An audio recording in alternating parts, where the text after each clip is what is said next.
teman-teman, bertemu lagi dengan saya, Dr. Agung Pramaswari, spesialis neurologi, di dalam acara Disanur, Diskusi Santai Neurologi. Acara ini merupakan acara podcast bincang-bincang medis yang diadakan oleh Perhimpunan Dokter Spesialis Saraf Indonesia atau Perdosi Cabang Denpasar. Dan pada kali ini kita akan mengangkat topik yang tidak kalah menarik dengan topik-topik sebelumnya, di mana topik yang akan kita angkat kali ini akan membahas mengenai nyeri leher. Apa sih nyeri leher itu dan kapan kita harus ke dokter? Dan untuk itu, kita sudah mengundang salah satu narasumber yang sangat kompeten di bidangnya. Mungkin saya langsung perkenalkan saja Dr. Putri Yudina Satadi Putra, spesialis neurologi, di mana beliau ini adalah teman saya dari zaman TK sampai zaman kita kuliah S1, S2. Terus-terusan ketemu ya, Dok ya? Iya, Apa Agung. kabar, Dokter Yudi? Ya, Stungkara sehat sih, ya, di tengah pandemi seperti sekarang. Iya, kita emang harus jaga jarak terus ya. Mm-mm. Kita harus terus menerapkan protokol kesehatan untuk di era pandemi ini. Nah, sedikit saya perkenalkan tentang Dr. Yudi ini. Jadi Dr. Yudi ini dulu menamatkan spesialis sarafnya, neurologinya itu di Universitas Udayana pada tahun 2020. Dan juga saat ini beliau bekerja di Rumah Sakit Bali Med Denpasar, Rumah Sakit Garbamed Kerobokan, dan juga Rumah Sakit Dharma Kerti Tabanan. Oke, untuk mungkin kita langsung masuk saja ke topik kita pada kali ini, yaitu kita akan membahas mengenai nyeri leher. Dan saya yakin teman-teman di sini mungkin sudah tidak asing lagi dan mungkin sudah banyak yang mengalami apa sih nyeri leher itu, seperti apa sih sakitnya. Dan saya sendiri pun sebagai praktek di dokter, praktek pribadi pun sering menemukan pasien-pasien dengan keluhan nyeri leher. Mungkin saya akan langsung tanyakan ke Dokter Yudi Nusarta. Sebenarnya apa sih, Dok, nyeri leher itu? Oke, terima kasih Dokter Agung ya untuk kesempatannya. Eh, Kita sendiri kalau kita membahas nyeri leher itu kita harus tidak bisa terlepas dari definisi nyeri sendiri oleh IASP. IASP ini adalah asosiasi internasional yang memang mempelajari nyeri. Itu mengatakan bahwa nyeri itu sendiri adalah suatu pengalaman baik sensorik maupun emosional yang tidak menyenangkan, yang berkaitan dengan suatu kerusakan jaringan atau potensi kerusakan jaringan. Jadinya dari definisi ini sendiri kita tahu ya bahwa nyeri itu sangat bersifat subjektif ya. Mungkin nyeri dari orang A dengan orang B itu tidak sama walaupun stimulusnya sama ya. Nah, itu yang membuat nyeri ini sangat menarik untuk kita bahas karena memang kenyataannya di lapangan mungkin penanganan nyeri itu terkadang under treatment atau tidak adequate treatmentnya atau justru over treatment ya, yang terlalu berlebihan terapinya. Nah, yang tentunya akan memberikan dampak yang buruk terhadap penderitanya. Mungkin itu dulu untuk nyeri. Sedangkan untuk nyeri leher sendiri ya itu definisi nyeri yang tadi adanya pengalaman sensorik atau emosional yang tidak menyenangkan yang berkaitan dengan suatu kerusakan jaringan yang dirasakan pada area leher. Ya, mungkin itu dulu secara umumnya, Dokter Agung. Nah, untuk kejadian dari nyeri leher itu sendiri, Dok, apakah memang sering ditemukan di masyarakat? Dan juga kira-kira penyebab terbanyaknya apa ya, Dok, untuk nyeri leher itu sendiri? Oke, untuk nyeri leher mungkin memang jika dibandingkan ya secara epidemiologi ataupun mungkin pengalaman selama saya praktek walaupun nggak terlalu lama juga ya Mas ya, itu nyeri leher masih agak kalah tanda kutip popularitasnya dibandingkan nyeri kepala mungkin atau nyeri punggung pasien sering datang ya. Tapi cukup sering jika dibandingkan dengan ekstremitas yang lain karena pasien dengan nyeri leher biasanya dia tuh akan mengganggu aktivitasnya dan kehidupannya dia untuk bersosial. Jadi pasiennya susah untuk bekerja seperti itu. Nah, penyebabnya sendiri mungkin secara umum kita harus membahas sesuatu area dalam tubuh itu kita tidak bisa terlepas dari anatomi ya atau bentuk dari tubuh itu sendiri. Nah, leher ini bahwa yang komponen utamanya adalah tulang belakang kita. Tulang belakang kita yang kita tahu ya, atau untuk para pendengar kita di sini mungkin itu dari leher sampai dengan punggung bawah kita itu semua ada tulang belakang yang di dalamnya itu ada medula spinalis ya, sumsum tulang belakang. Nah, bentuknya ini berbeda-beda dari yang tulang belakang yang di leher, tulang belakang yang di dada, tulang belakang yang di bagian pinggang kita ini berbeda-beda. Nah, yang di leher ini dia memang agak unik saya katakan karena yang membentuknya adalah 7 tulang ya, 7 tulang di mana selain untuk mengakomodasi untuk tadi yang saya sampaikan untuk melindungi sumsum tulang belakang, juga dia memiliki fungsi untuk pergerakan. Pergerakan yang sedikit berbeda dibandingkan tulang belakang segmen lainnya di pinggang ataupun di dada, karena dia harus menopang tengkorak kita, tulang tengkorak kita, dan juga mengakomodasi gerakan-gerakan seperti mengangguk, ya, menggeleng, ya, fleksi itu seperti kita menunduk atau kita menengadah kepala kita itu uh, tidak terlepas dari fungsi tulang leher itu sendiri. Nah, karena dia gerakannya lumayan banyak dibandingkan dengan tulang-tulang belakang lainnya di segmen yang lainnya, tentunya dia harus ada yang dikorbankan, ya. Jadinya dia tulang leher kita cenderung lebih tipis, terutama di bagian belakang dibandingkan bagian depan, dan juga dia kecil dan bentuknya, kurvaturnya itu ya, bentuk tulangnya itu agak lordotik atau agak ke belakang gini ya kalau kita lihat dari samping. Jadi tulang belakang kita ini nggak kayak tongkat gitu, nggak tulang lurus kayak gitu. Jadinya dia bentuknya memang agak lordotik untuk mengakomodasi gerakan itu. Cuma untuk mengakomodasi gerakan ada harga yang harus dibayar. Jadinya dia agak tipis dan riskan untuk terjadi sesuatu yang tidak diinginkan. Mungkin itu sih penyebab nyeri leher secara umum. Nah, kalau sebenarnya pasien-pasien kan banyak yang datang itu dengan keluhan nyeri leher, tidak semuanya, "Dok, cuma pegel-pegel aja." Kadang-kadang ada yang keluhan sampai berat banget, "Dok, nyerinya saya, berat sekali nih," gitu. Sebenarnya apa saja sih, Dok, yang menyebabkan nyeri lehernya itu terasa seperti berat dan keluhan pasien jadinya berat sekali? Kemudian apakah ada tanda-tanda berbahaya dari nyeri leher itu sendiri? Oke, ya, nyeri leher itu mungkin yang tanda berbahayanya adalah jika sudah mengenai struktur saraf, ya, entah itu medula spinalis, sumsum tulang belakang yang tadi saya katakan yang dibungkus oleh tulang vertebra leher kita, ya, segmen cervical ini, atau serabut-serabut saraf yang keluar dari sumsum tulang belakang tersebut. Nah, di mana kalau misalnya gejalanya sudah menandakan gejala yang mengenai sumsum tulang belakang kita seperti adanya kelemahan, ya, atau gangguan sentuhan, mulai tidak merasakan sentuhan, atau justru yang paling parah mungkin ada yang namanya shock spinal shock, ya. Spinal shock yaitu pasiennya bisa nggak sadar dengan tensi yang mendadak rendah, dengan gangguan otonom.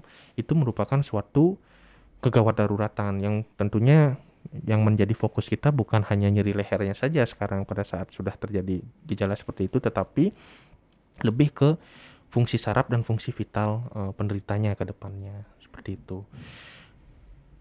Mhm.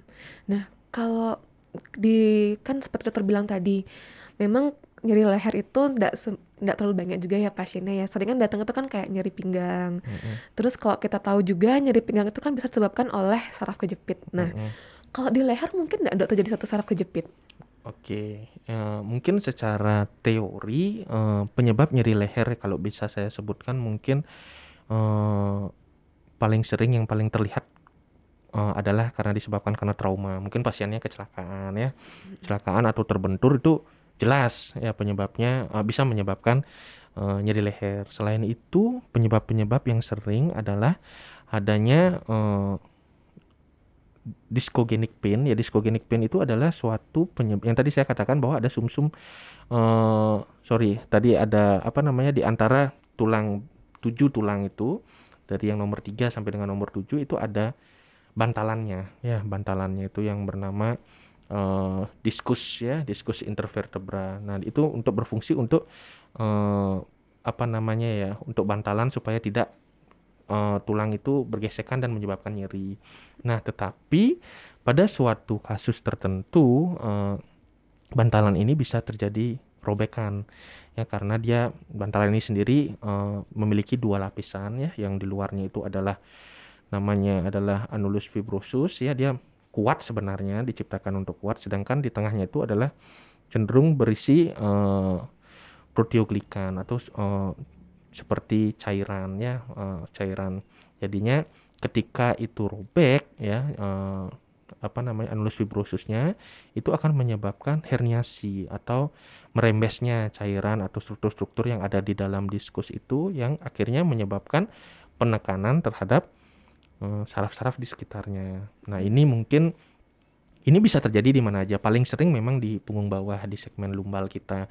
Tetapi tidak menutup kemungkinan ini juga bisa terjadi di leher kita, di segmen servikal ya. Itu bisa menyebabkan nyeri. Nyerinya memang khas karena dia adanya serabut saraf yang kena. Biasanya dia akan ada rasa nyeri yang menjalar, radicular pain. Radicular pain, nyeri yang menjalar ini biasanya menjalar sesuai dengan ketinggian dari sarafnya itu sendiri. Bisa ke tangan, bisa ke dada, bisa ke kepala justru ya, seperti yang kita tahu yang namanya cervicogenic headaches ya.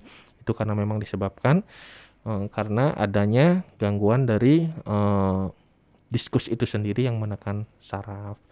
Nah, selain penekanan saraf juga yang sering kita temui pada pasien dengan nyeri leher adalah ada yang namanya myofascial pain syndrome ya. Myofascial pain syndrome ini sendiri adalah tadi kelainan pada diskusnya, yang ini kelainan pada ototnya, di mana dia disebabkan oleh karena adanya gangguan metabolisme lokal pada otot yang akhirnya menyebabkan kontraksi terus-menerus. Nah, ini bersifat bersifat asam dengan pH 3 sampai dengan 4. Ini khas jika misalnya kita geraba, itu pasiennya ada yang namanya trigger point. Trigger point, di mana trigger point ini ketika kita sentuh, pasiennya akan mengeluh nyeri. Justru nyerinya juga bisa river pain atau nyeri yang menjalar ke tempat yang lain. Mungkin itu yang secara umum penyebab nyeri leher yang paling seringnya trauma terbentur. Yang kedua adanya kelainan dari diskusnya itu sendiri. Lalu yang ketiga adalah kelainan pada ototnya, yaitu myofascial pain syndrome itu. Nah, satu pertanyaan juga dok yang menarik. Saya pernah ditanyakan oleh pasien nih. Mungkin nggak sih dok kalau ada kasus rematik tapi di tulang belakang, misalnya kayak di leher proses rematik atau mungkin proses penuaan mungkin ya dok ya? Oke, ini pertanyaan yang menarik ya. Karena sebenarnya tadi kita sudah banyak kita bahas bahwa kelainan-kelainan struktural yang tadi disebabkan oleh kelainan diskus menyebabkan saraf terjepit. Jika dia gangguan pada otot, dia akan menyebabkan myofascial pain. Nah, sekarang kalau rematik itu bisa terjadi di leher. Rematik itu sebenarnya bisa kita bagi menjadi dua ya. Yang pertama adalah rheumatoid arthritis ya. Penyebabnya sebenarnya autoimun, di mana imun kita menyerang suatu synovial cell di sendi-sendi, terutama sendi-sendi yang bersifat synovial ya. Itu sering biasanya pada lutut juga bisa. Nah, itu akan menyebabkan inflamasi. Bisa terjadi di leher karena di leher sendiri itu ada yang namanya sendi juga. Ya, tadi kan kita sudah bahas dari tulangnya dan ada diskusnya. Nah, ternyata di bagian belakang leher ini yang menghubungkan dari ketujuh tulang itu, selain dari diskusnya itu juga ada yang namanya facet joint ya, atau sendi facet ya, sendi facet. Sendi facet ini bersifat sinovial, jadinya dia dibungkus oleh kapsul yang juga berisi sinovial, cairan sinovial. Nah, di mana ada cairan sinovial, di sana ada kemungkinan untuk terjadinya rheumatoid arthritis atau rematik yang disebut oleh masyarakat awam kita. Tapi juga ada faktor penuaan yang dalam artian pengapuran pada tulang ya, yang kalau misalnya bahasa medisnya itu osteoartritis ya. Jadinya ini juga tadi selain kelainan diskus, kelainan otot, kelainan tulang juga bisa menyebabkan keluhan nyeri pada leher. Ini kita harus awas juga gitu. Jadi perjawabannya bisa, jika terjadi rematik di bagian leher apakah bisa? Berarti ternyata penyebab nyeri leher itu banyak sekali ya dok ya. Mulai dari tulang belakang, kemudian dari saraf-sarafnya, dari otot-ototnya. Nah, kalau pasien nanti datang dok ke praktekan kita, biasanya perlu pemeriksaan penunjang nggak dok? Misalnya kita menyarankan untuk pemeriksaan apa biar tahu lebih lanjut seperti itu dok? Oke.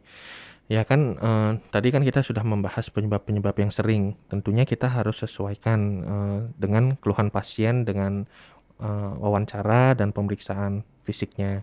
Nah, kalau misalnya kita curiga dia memang sebuah trauma ya, trauma itu terbentur, eh, pemeriksaan pertama yang mungkin untuk kita sarankan untuk pasien adalah ronsen sederhana ya, ronsen tulang servikal ini dari depan dan dari samping.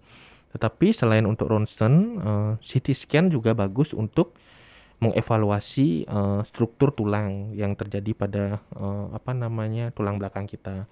Nah, tetapi jika kita dari pemeriksaan itu seorang spesialis neurologi curiganya adalah suatu discogenic pain yang disebabkan oleh intervertebral disc yang tadi saya katakan, saraf kejepit lah ya, itu alangkah baiknya jika ada pemeriksaan lebih lanjut, yaitu pemeriksaan magnetic resonance imaging atau MRI, karena ini akan sangat bagus untuk menilai adanya kelainan pada diskus dan pada jaringan lunak gitu.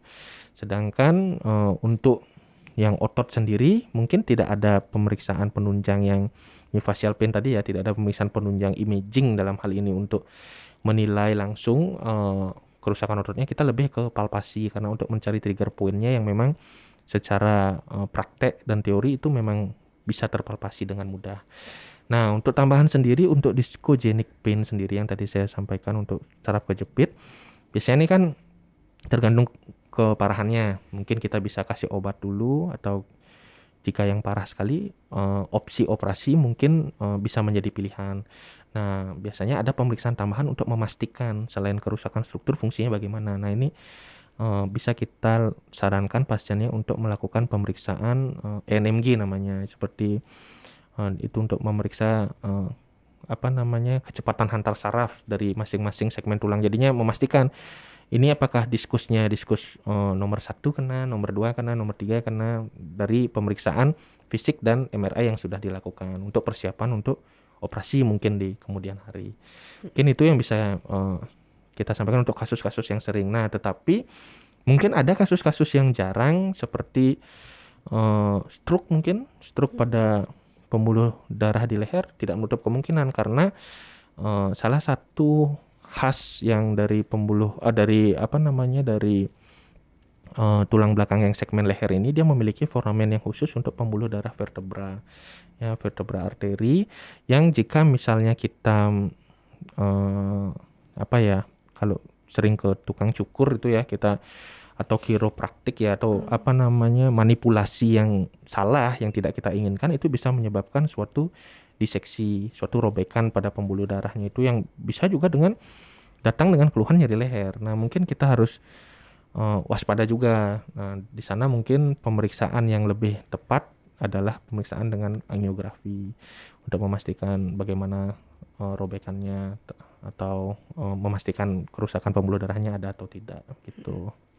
Berarti manipulasi itu yang kayak bunyi-bunyiin leher itu Iya, ya. kan biasanya enak aja tuh habis cukur kan kita kletak-kletak. Nah, itu karena di cervical ini pembuluh darahnya jalan di dalam foramen yang dibentuk oleh tulang leher, vertebra segmen yang di leher. Di apesnya itu bisa terjadi robekan gitu. Oke. Nah, berarti Dok, sebenarnya apa saja gejala yang harus diperhatikan Dok? Kalau misalnya kita kena nyeri leher terus kita curiga, wah ini takutnya suatu, mungkin kita bilangnya red sign ya, red flag sign. Apa saja sih tanda-tanda bahaya suatu kegawat darurat di saat mengalami nyeri leher itu Dok? Gejala-gejalanya apa saja Dok selain nyeri itu sendiri? Oke, mungkin yang tadi sudah saya sampaikan ya, gejala-gejalanya mungkin yang paling utama tetap tanda vital kita perhatikan. Kalau pasiennya datang dengan sudah berkeringat, gangguan otonom ya, terus tensinya rendah, nah kita harus curiga, apalagi ada riwayat trauma. Mungkin pasien itu mengalami suatu spinal shock. Tapi jika dia memang datang dengan nyeri, tidak ada riwayat trauma, mungkin yang harus kita cari adalah gejala-gejala yang melibatkan sistem saraf. Dalam hal ini kelemahan pada kedua kaki atau keempat ekstremitas, terus apalagi gangguan berkemih, mungkin pasiennya tidak bisa kencing, tidak bisa BAB. Nah, itu kita harus suatu yang parah ya, red flag lah istilahnya. Nah, atau mungkin dari anamnesa kita temukan bahwa pasiennya ini ada riwayat cancer ya, usia tua. Nah, kita harus aware apakah jangan-jangan ini suatu manifestasi dari kansernya sendiri atau tidak. Tapi biasanya dia pasti akan datang dengan keluhan penyerta yang lain. Misalnya kalau dia kansernya di paru, biasanya ada keluhan sesak segala macam ya. Tidak datang dengan keluhan murni hanya dengan nyeri leher saja. Atau mungkin juga ada riwayat infeksi. Nah, infeksi walaupun jarang terjadi infeksi di segmen di leher, tapi kita harus tetap aware juga untuk mencari tahu dari wawancara terhadap pasien maupun pemeriksaan penunjang berupa laboratorium. Mungkin itu yang perlu kita pastikan ketika pasien datang untuk mengambil langkah yang lebih lanjut. Supaya nggak kita minta pasien untuk melakukan semua pemeriksaan, tapi kita belum ada kecurigaan ke arah mana-mana. Kan kasihan juga pasiennya seperti itu. Iya, Dok. Nah, untuk terapinya sendiri, Dok. Untuk nyeri leher ini untuk tata laksana dasarnya bagaimana, Dok? Nah, untuk terapi mungkin kita harus berjalan sesuai dengan step leader WHO ya. Seperti yang tadi saya katakan, nyeri itu tadi definisi sudah disampaikan. Secara umum bisa dibagi juga menjadi akut dan kronik. Akut ini jika dia kurang dari 3 bulan dan kronik lebih dari 3 bulan. Nah, kurang dari 3 bulan ini biasanya nyeri itu bersifat protektif. Jadinya kalau misalnya suatu nyeri muncul di suatu tempat tiba-tiba akut ya kurang dari 3 bulan, kita harus aware jangan-jangan ada kelainan struktur di sana. Jadi sendinya jangan di overuse, jangan terlalu banyak digunakan karena dia masih bersifat protektif. Nah, tetapi jika dia sudah kronik dan yang bersifat protektif, nyeri ini cenderung destruktif karena dia bisa membuat pasiennya gangguan nggak bisa kerja, gangguan sosial seperti itu. Nah, berdasarkan itu kita harus bisa menerapi pasiennya dengan step leader WHO. Nah, mungkin ketika fase-fase awal nyeri yang kita berikan adalah anti nyeri standar ya, acetaminophen atau mungkin pemberian obat non steroid anti inflammation drug ya, obat-obat NSAID yang ringan ya.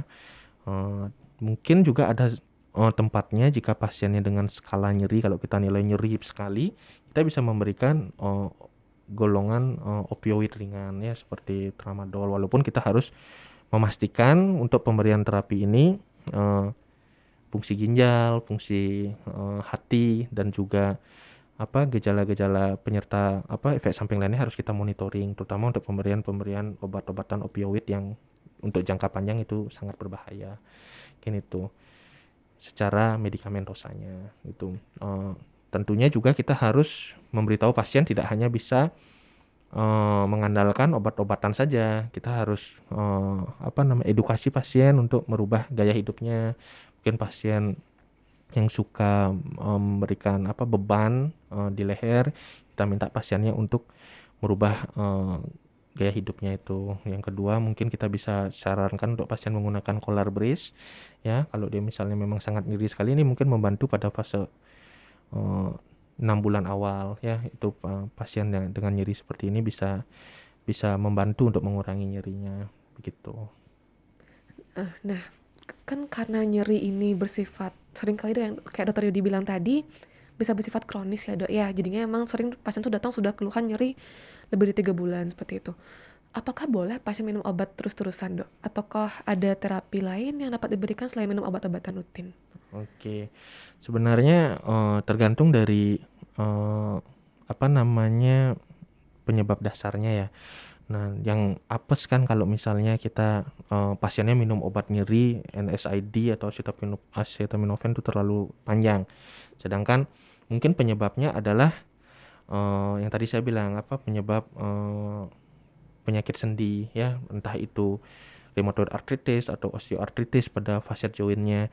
Nah, sedangkan yang kita berikan adalah NSAID terus-menerus, di mana NSAID ini pemberian jangka panjang bisa menyebabkan osteoporosis, tulang kropos ya.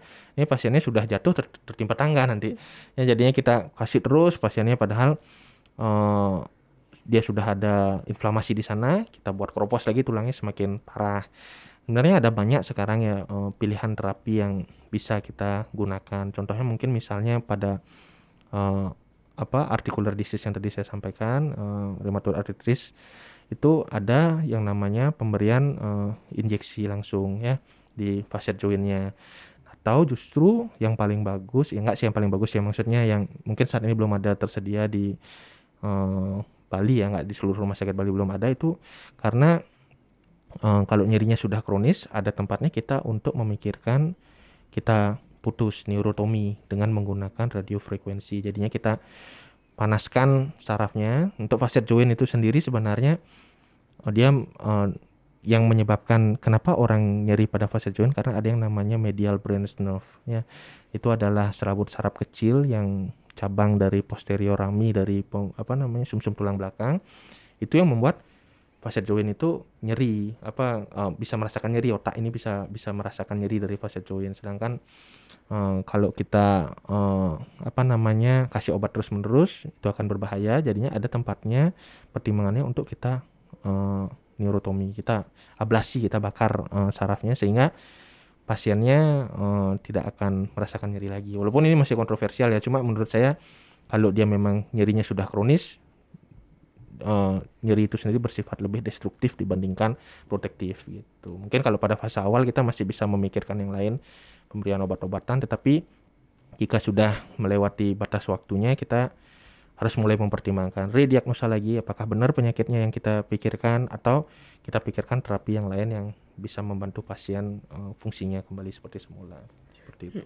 Berarti termasuk pilihan operasi juga ya, Dok ya? Ya, Salah kalau satunya. operasi mungkin tempatnya adalah pada pada pasien-pasien yang mengalami discogenic pain tadi ya, pada pasien yang memang dia intervertebral disc-nya sudah mengalami herniasi. Itu dari mungkin strata pengobatan dari kita coba obat-obatan dulu ya, atau kita coba injeksi intradiskus karena yang tadi saya bilang mungkin ketekan sarafnya nggak terlalu parah, tapi anulus fibrosus yang robek menyebabkan keluarnya nukleus pulposus yang berisi proteoglikan ini akan bersifat iritatif terhadap saraf ya. Nah, kita bisa mengurangi inflamasinya itu dengan injeksi intradiskus atau epidural corticosteroid injection. Jadinya kita suntik kalau misalnya dia lebih dari satu segmen, terutama ada tempatnya kita untuk melakukan epidural corticosteroid injection. Nah, tetapi jika kita berikan obat-obatan juga tidak membaik juga, mungkin dia datang sebulan lagi gini datang lagi minta injeksi, ya kita harus pertimbangkan untuk dilakukan operasi oleh teman-teman yang spine spesialis ya, baik itu dari yang bedah ortopedi atau bedah saraf yang mendalami tulang belakang bisa kita kirimkan untuk pertimbangan operasi jika pasiennya sudah mampu, terutama bila gejala-gejalanya sudah parah, apalagi sudah ada kelemahan seperti itu ya kita jangan kasih obat lagi, jangan injeksi lagi, kita KIE pasiennya bahwa ini darurat penting untuk dilakukan operasi, sehingga akan kita refer ke spesialis ortopedi atau spesialis bedah saraf yang memang fokus pada tulang belakang spine seperti itu. Nah, pertanyaan terakhir nih, Dok. Mungkin teman-teman juga penasaran dan ingin tahu, Dok. Apa sih saran-saran atau kiat-kiat yang dapat kita berikan kepada teman-teman yang mengalami nyeri leher di rumah, Dok? Sebelum nanti datang ke kita dan juga untuk perawatan jangka panjangnya. Oke, ya mungkin kalau dia memang masih pada fase awal, ya kita hindari untuk weight bearing ya, atau untuk menahan beban yang terlalu kuat. Saya kadang-kadang main ke pasar tuh kan lihat tukang suwun ya, kita bilangnya tuh gila, luar biasa mereka bisa menahan beban berat di kepala, karena memang walaupun dia bisa menahan beban tetapi tidak sekuat tulang belakang segmen lainnya ya, karena dia juga berfungsi untuk gerakan-gerakan yang fleksibel yang tadi saya katakan, rotasi dan fleksi pada leher. Itu yang pertama. Yang kedua mungkin bisa dilatih stretching, karena tadi penyebabnya bisa karena kelainan muskular, kita mungkin bisa melatih otot-otot di sekitar leher kita. Mungkin yang sering terkena myofascial pain syndrome pada leher itu adalah otot-otot seperti deltoid ya, scalene muscle atau sternocleidomastoideus muscle ya, itu bisa kita latih, bisa kita stretching pagi-pagi mungkin supaya otot-otot yang membantu support dari tulang belakang segmen cervical ini kuat gitu. Mungkin itu. Dan yang tentunya juga kalau bisa hindari manipulasi yang pada tulang leher ya, karena kan sering itu orang ya kalau pijet mungkin shiatsu atau diinjak di lumbal di segmen tulang belakang bawah ini ya nggak apa-apa, tapi kalau leher itu atau kita kiropraktik ya, karena dari sudut pandang anatominya itu, karena mereka strukturnya tidak kuat, cenderung kecil dan bersifat lordotik, dan adanya pembuluh darah yang lewat di intraforamen dari cervical spine ini sendiri gitu. Nanti kita kiropraktik atau kita letak-letak habis cukur vertebral arterinya kena diseksi ya susah. Ya, atau justru juga ada robekan di sana nanti kan bisa menyebabkan stroke nanti ya gitu. Oke, jadi wah menarik banget ya topik yang kita bahas pada kali ini. Sudah dibahas dari A sampai Z oleh Dr. Yudi nih tentang nyeri leher ini, mulai dari penyebabnya sampai tata laksananya. Jadi kalau boleh saya rangkum sedikit, memang kita semua harus tahu apa sih penyebab nyeri leher itu sendiri. Apakah memang murni karena otot-ototnya saja, atau ada faktor-faktor dari tulang-tulangnya dan saraf-sarafnya. Karena itu sangat terkait sekali dengan pengobatan yang akan kita lakukan nantinya. Dan mungkin juga banyak pilihan terapi yang dapat diberikan kepada pasien. Tidak cuma obat-obatan, tapi juga bisa dengan terapi injeksi, kemudian juga pembedahan. Dan yang terpenting lainnya adalah harus menghindari segala penyebab dari nyeri leher itu sendiri. Seperti yang terpenting adalah manipulasi berlebihan itu, angkat-angkat berat, dan juga over exercise. Seperti itu ya dok ya. Iya. Mungkin ada yang mau ditambahkan lagi Dr. Yudi? Nah, itu aja sih. Sudah lengkap banget soalnya ya. Jadi saya benar-benar terima kasih sekali kepada Dr. Yudi yang sudah memberikan banyak informasi kepada kita semua. Dan saya harapkan teman-teman semua bisa mendapatkan informasi dan juga mendapatkan pencerahan dari topik yang kita angkat pada kali ini. Kemudian dan juga saya ingatkan pada teman-teman jika masih ada yang mau bertanya atau mau berdiskusi, jangan segan dan jangan ragu untuk segera berkunjung ke dokter spesialis saraf terdekat di kota Anda agar nantinya tidak menjadi suatu penyakit yang berlarut-larut dan nantinya tidak akan menjadi suatu nyeri leher yang kronis. Dan sebagai penutup, tidak lupa saya ingatkan, selalu terapkan protokol kesehatan seperti menggunakan masker, menjaga jarak, menghindari keramaian, dan juga mencuci tangan. Oke, sekian saja saya tutup acara kali ini. Salam sehat untuk kita semua, dan sampai jumpa di Desainer berikutnya. Terima kasih.